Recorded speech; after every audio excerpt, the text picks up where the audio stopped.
Good Tuesday morning. There's a saying that goes, all news is good news, or all press is good press. Any organization, whether it be, an organization, whether it be a product, whether it be a person, it implies that whether the news is good about it, whether the news is bad, it's good news. Whether the press that's reported is good or whether it's bad, it's still good news because they're talking about that product, they're talking about that organization, they're talking about that person. So who comes to mind? Justin Bieber, Richard Sherman, George Zimmerman, Lindsay Lohan, Kanye West, Kim Kardashian, Michael Sam, Marcus Smart. All these people have had some type of controversy surrounded with them. Some of it has been good news, some of it has been bad news, but people are talking about it. The news media is talking about it, reporting on it. You're seeing it on Twitter, you're seeing it on Facebook, you're seeing it on Instagram. Everybody's talking about it because it's good news or bad news. We live in a generation, we live in a time where everybody desires to be famous. When we look at reality shows, people love to be famous no matter what it is. They do anything to be famous. They will fight, they'll look like a fool, they'll act ratchet, they'll curse, they'll sleep with people, they'll make sex tapes, whatever the case may be. They just want to be famous at any cost. Well, when I read the text, when I read the Bible in Psalm 145, verse 7, it says, a generation shall make God famous because of his goodness. Now look, I don't know about you, but God sure enough has been good to me.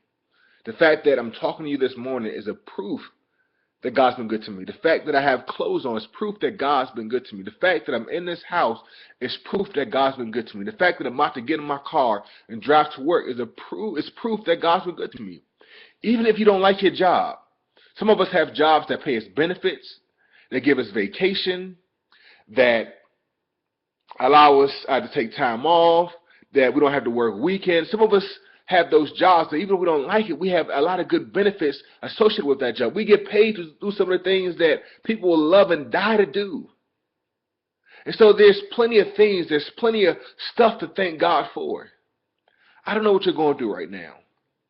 Lord knows I sure been through a lot in my own life, especially this past 2 years. But God has still been good. God has still been gracious to me. God has still been compassionate to me and my wife. And so I challenge you, I challenge all of us, no matter what we're going through, to make God famous. At work, make God famous. In your house, make God famous. At the gym, make God famous. Wherever you are, make it your duty, especially if you love the Lord, to make God famous.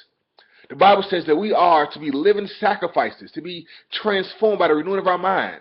That our reasonable service is to worship God. And that means to worship God through our lives, the way we live our lives. So whatever you do, don't make yourself famous. Make God famous. Use your gifts, use your talents, use your abilities to make God famous. Not for a blessing, not for friends' benefits, just because God's been good to us. Share with the world the goodness of our God. Listen, I thank y'all for watching. God bless you. Have a great day. I love you. Peace.